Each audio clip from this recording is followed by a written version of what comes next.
السلام علیکم۔ ہماری ناول کا نام ہے لا حاصل خواب، رائٹر پلوشا صافی، قسط نمبر 55 اور ہماری ناول کی لاسٹ ایپیسوڈ ہے۔ اس کے بعد میں یہ ناول کو کمپلیٹ کر کے بھی انشاءاللہ اپلوڈ کروں گی میں۔ چلیے بڑھتے ہیں ناول کی جانب۔ تسنیم بے بسی سے کیبن میں کھڑی پیر پر ٹک کر مڑی۔ وہیں دروازے پر ساحر اندر داخل ہو رہا تھا مگر اسے دیکھ کر رک گیا۔ سب میری غلطی ہے، میں نے ہی غلط انسان سے دل لگا لیا۔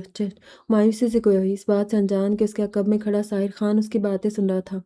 اور کتنا مناؤں اور کتنا اسے اپنی فیلنگز دکھاؤں، اتنی بے رخی کیوں؟ دو آنسو ٹوٹ کر رخسار کو لڑکتے تھوڑی سی نیچے گرا۔ ساحر حقیقت جان کر حیران ہوا تھا۔ اگنور کرنے کے لیے اتنا بڑا جھوٹ، قرآن سامنے پڑا بھی نہیں اور کہتا تلاوت کر رہا ہے۔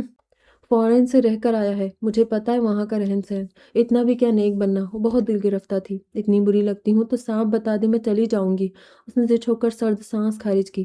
ساحر نے بے تاثر انداز میں کھلے دروازے پر دستک دی۔ تسنیم چونک کر اچھل پڑی، اسے لگا زہران واپس آیا ہے۔ تھڑبڑاتے ہوئے گردن گھما کر پیچھے دیکھا، پر ساحر کو دیکھ کر پرسکون ہوتے واپس رخ موڑ لیا۔ ساحر سپاٹ تاثرات بنائے اندر چل کر آیا۔ تسنیم ہاتھ منوڑتے وہیں کھڑی رہی۔ ساحر میز پر فائل رکھ کر واپس مڑا اور تسنیم کے سائڈ پر آ کر رک گیا۔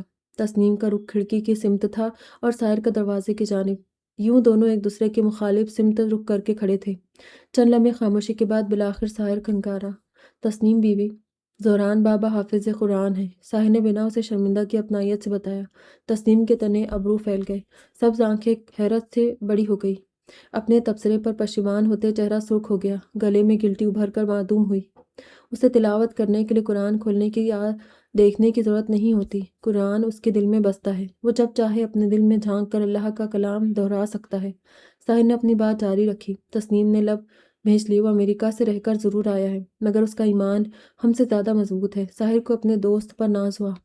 اس کا رویہ صرف آپ سے ہی سخت نہیں ہے بلکہ دادی کے علاوہ ہر خاتون سے حدود کے دائرے میں رہتے نظریں جھکائے، آواز سرد بنائے بات کرتا ہے۔ اس نے مشہد آگاہ کرتے گردن موڑ کر تسنیم کی سمت دیکھا۔ تسنیم اضطراب سے جوجھتی سامنے دیکھ رہی تھی۔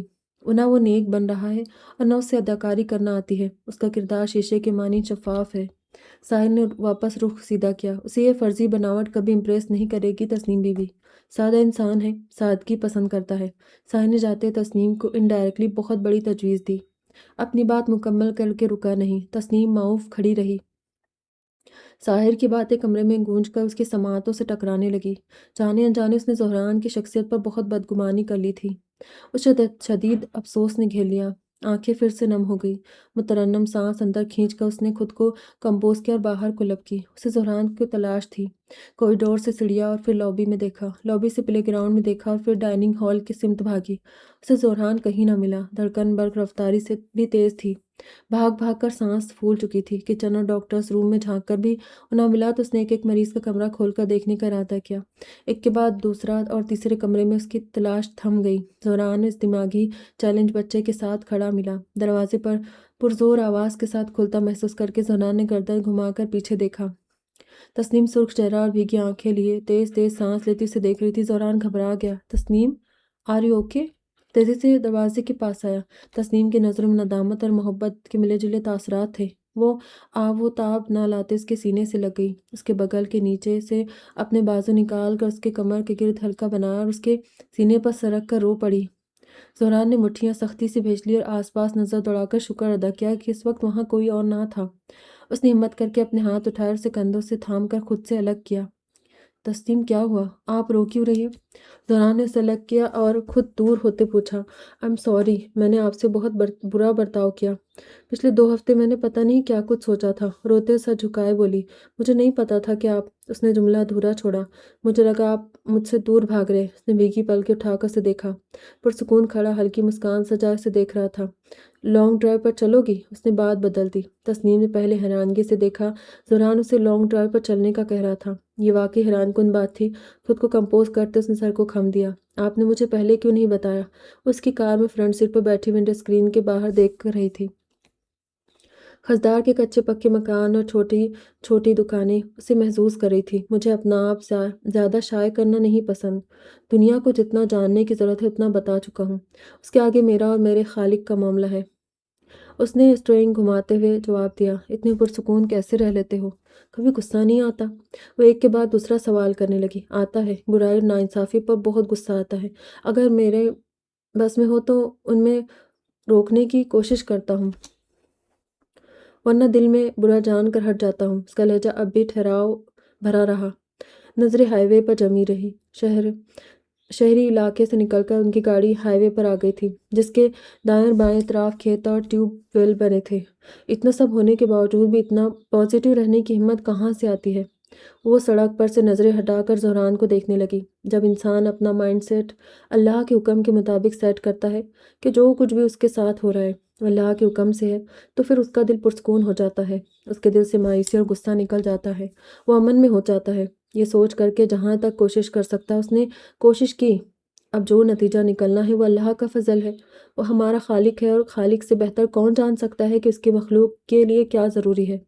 اس نے ڈرائیونگ کرتے ساری تفصیل بتائی۔ اس کی باتوں کی نرمی نے تسنیم کو سحر میں جکڑ لیا تھا۔ میں ایسا کیا کروں کہ جو مجھے چاہیے مل جائے؟ اس نے زہران کی نظروں کے سمت میں آسمان میں اڑتے پرندوں کو دیکھا۔ زہران ابرو ملائے پلکیں جھپکاتے سوچنے لگا، عاجزی اختیار کرو، دعاؤں کا دامن تھام لو۔ مقدر کے لکھے ہوئے کا ملنا ہر حال میں لازم ہے، مگر دعائیں تو ممکن کے لیے ہوتی ہیں نا، جو تمہارے مقدر کا حصہ نہیں ہے۔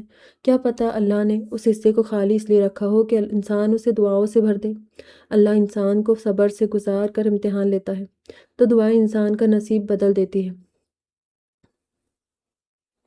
وہ بولتے بولتے اس کی جانب مڑا۔ وہ غور سے سن رہی تھی۔ جس چیز کے لیے تم دل کی گہرائی سے دعا کرو وہ جلد بدیر ضرور ملتا ہے۔ آخری فقرہ اس نے تسنیم کے سمت دیکھتے ہوئے کہا۔ تسنیم مسکرائی۔ سفر یہی تمام ہوا۔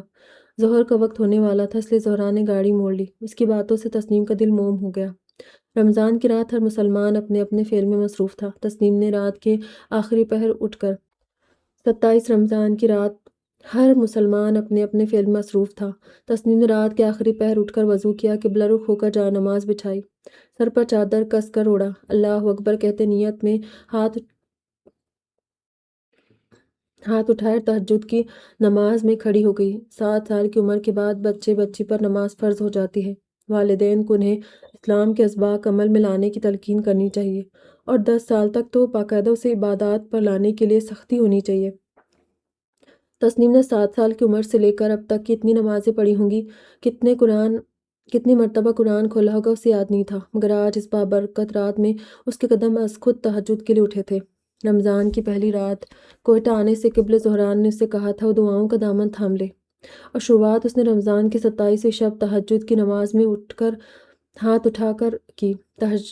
تشہد کی حالت میں ہاتھ چہرے کے سامنے کیے، اس نے اول اللہ کی بڑائی بیان کی، پھر اپنے پچھلے اعمال پر معافی مانگی، اور پھر عاجزی کے ساتھ اس پروردگار کے بارگاہ میں اپنی خواہش رکھی، اللہ آپ نے ہر نعمت سے نوازا ہے، جس کا جتنا شکریہ ادا کیا جائے کم ہے۔ بے شک آپ رحیم و کریم ہیں۔ اللہ میں آپ سے آپ کے نیک بندوں میں سے ایک نیک بندہ مانگتی ہوں، زہران ریسانی کو میرا ہمسفر بنا دے، اسے میرا کر دے۔ اسے دیکھ کر پہلی دفعہ سمجھ آیا ہے عاجزی اور انکساری کیا ہوتی ہے۔ زہران ریسانی سے جڑنے والی کی دنیا تو آباد ہوگی، آخرت بھی سنور جائے گی۔ مجھے وہ خوش نصیب بنا دے اللہ، زہران ریسانی کو میرا نصیب بنا دے۔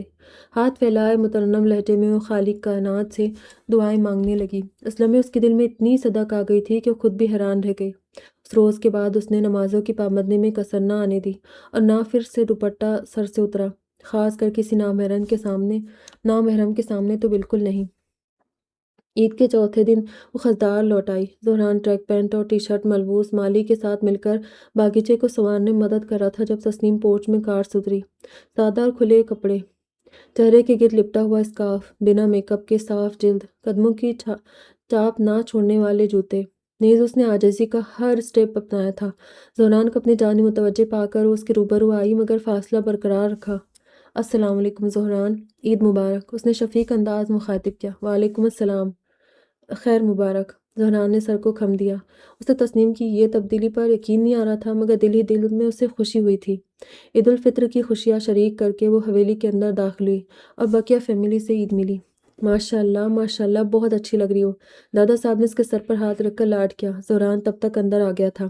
دادا صاحب نے ویسٹ کوٹ کے جیب سے چند رقم نکالے۔ انکل، اس کی کیا ضرورت ہے؟ تسنیم لیتے جھجکی۔ بیٹا عیدی تو بچوں کی خوشیاں ہوتی ہے، تم بھی میرے گرینڈ چلڈرن جیسی ہو۔ دادا نے رقم اس کے ہاتھ میں دبائی۔ زہران مسکرایا۔ ریسانی فیملی کو سچ میں تسنیم اپنی فیملی کا حصہ لگنے لگی تھی۔ زندگی معمول پر چلتی رہی۔ تسنیم نے 1 سال کے اندر مہاروش فاؤنڈیشن کی ڈاکومنٹری مکمل کر لی۔ اس دن اسے ڈاکومنٹری جمع کروانے یونیورسٹی آف بلوچستان جانا تھا۔ صبح سویرے تیار ہو کر سب سے رخصت لے کر کوئٹہ کے لیے نکلی تھی۔ زہران اس کے ساتھ لاؤنج سے باہر آیا۔ دادا دادی برآمدے میں اپنی اپنی جگہ بیٹھے تھے۔ تسنیم نے پہلے دادا صاحب سے رخصت لی اور پھر دادی کے سامنے جھکی۔ کام مکمل ہو گیا؟ دادی نے پوچھا۔ جی دادی، ہو گیا، تسنیم نے پیار سے جواب دیا۔ تو کیا اب یہاں نہیں رہو گی؟ دادی اداس ہو گئی۔ ملنے آتی رہوں گی، تسنیم نے یقین دہانی کرائی۔ ان کی یہ گفتگو دادا صاحب اور زہران سن رہے تھے۔ زہران کی گردن دائیں جانب تھی اور نظریں دادی پر، جن کی چہرے پر تسنیم سے باتیں کرتے خوشی کی چمک سجی ہوئی تھی، جبکہ دادا صاحب زہران کو دیکھ رہے تھے۔ ہونٹوں پر شریر مسکان سجا کر انہوں نے زہران کا بازو پکڑا۔ زہران ان کے جانب متوجہ ہو کر ان کے سامنے جھکا۔ پسند آ گئی ہے تو بات بڑھاؤ، اچھی بچی ہے، اور ولید صاحب کو میں بہت عرصے سے جانتا ہوں۔ دادا صاحب نے اس کے کان میں سرگوشی کی۔ زہران مخفف ہو گیا۔ دادا صاحب اس کا بازو پکڑے ہوئے تھے، ورنہ وہ بھاگنے کی فراق میں تھا۔ ایسی کوئی بات نہیں ہے دادا صاحب، وہ یک منکر ہوا۔ بیٹا میں تمہارے باپ کا بھی باپ ہوں، مجھ سے اپنی فیلنگز نہیں چھپا سکتے ہو تم۔ دادا صاحب نے گردن اکڑائی۔ جن کی انگلی پکڑ کر تم نے پہلا قدم اٹھایا، وہ تمہارے قدموں کے اٹھنے سے پہلے تمہاری نیت کو بھانپ لیتے ہیں۔ نہیں، دادی نے بھی تسنیم سے وہی سوال پوچھا جو وہ تیسری دفعہ پوچھ رہی تھی۔ شادی ہو گئی ہے کیا؟ دادی مستفسر ہو گئی۔ ابھی نہیں ہوئی دادی۔ تسنیم نے کنکھیوں سے زہران کو دیکھا تھا جو دادا صاحب کے آگے جھکا ان سے بات چیت کر رہا تھا۔ دادا صاحب کے تبصرے پر زہران نے متذبذب ہوتے پہلو بدلا اور اپنا بازو ان کی گرفت سے آزاد کرایا۔ تسنیم کھڑی ہوئی تو زہران بھی سیدھا ہو گیا۔ اس نے ہاتھ جھلا کر دادا صاحب کو بائے کیا اور دونوں ساتھ ساتھ چلتے سیڑھیاں اتر کر روش پر چلتے گیٹ کا رخ کر گئے۔ دادا صاحب کی بات اب تک زہران کے ذہن میں گردش کر رہی تھی۔ آسمانی رنگ کے لانگ فراک اور چوڑی دار کے ساتھ وائٹ اسکارف سر پر لیے، شفون کا دوپٹہ گلے میں ڈالے وہ چاروں سمت دیکھتی آگے چل رہی تھی۔ زہران اسے 1 قدم پیچھے چلتا اسے دیکھ رہا تھا۔ گیٹ تک آ کر رکا، گردن پیچھے موڑ کر دادا صاحب کی سمت دیکھا اور دائیں آنکھ کا کونا دبا کر انہیں آنکھ ماری۔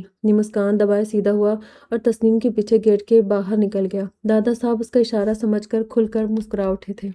ہاں ہاں چلیے دیبا بیگم، ہمیں رشتہ لے کر کوئٹہ جانا ہے۔ انہوں نے اپنی سیٹ سے اٹھتے ہوئے ساتھ بیٹھی دیبا بیگم کو مخاطب کیا۔ دادی خوش ہوتے ان کے ساتھ کھڑی ہو گئی۔ تسنیم کی دعائیں رنگ لے آئی۔ نواب زہران ریسانی اس کے نصیب میں لکھ دیا گیا تھا۔ 1 سال بعد خانہ کعبہ کے سامنے سفید فرش پر ایک دوسرے کا ہاتھ تھامے مسٹر اور مسز زہران ریسانی کھڑے خانہ کعبہ کے دروازے کو دیکھ رہے تھے۔ مسز تسنیم زہران ریسانی نے پہلے دنیا میں موجود اللہ کے گھر کو دیکھا، پھر گردن گھما کر اپنے دائیں جانب سفید احرام بانے زہران کو دیکھا، جس کی اس نے چاہ کی تھی۔ آج وہ اس کا شریک حیات تھا۔ اس کی آنکھیں بھر آئیں۔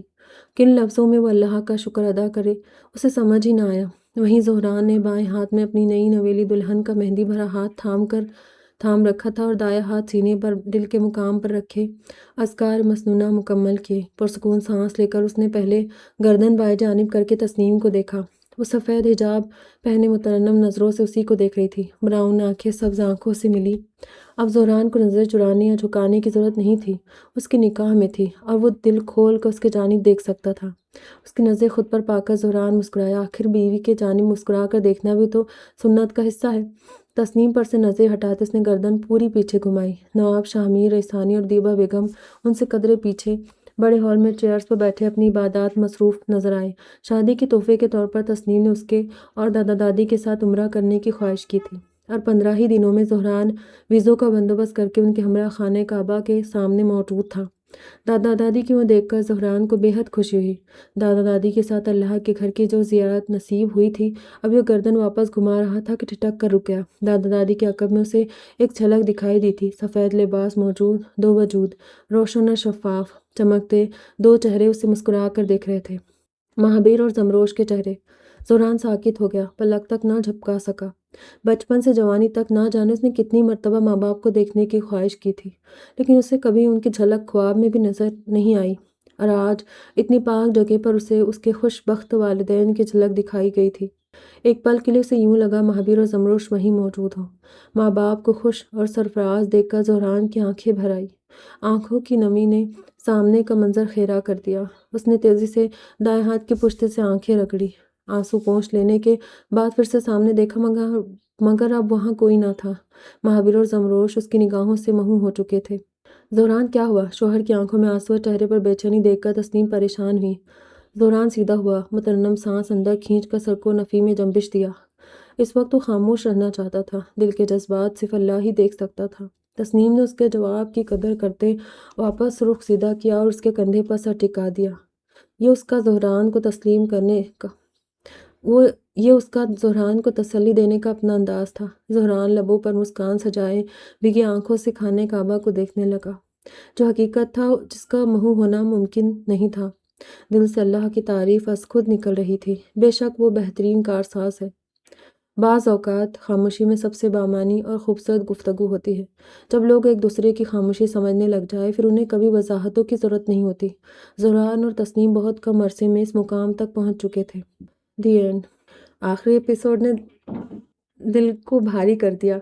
پتہ نہیں میرے کیوں آنسو نکل رہے۔ دعاؤں میں یاد رکھیے گا، اپنا ڈھیر سارا خیال رکھیے گا۔ پھر ملیں۔ خدا حافظ۔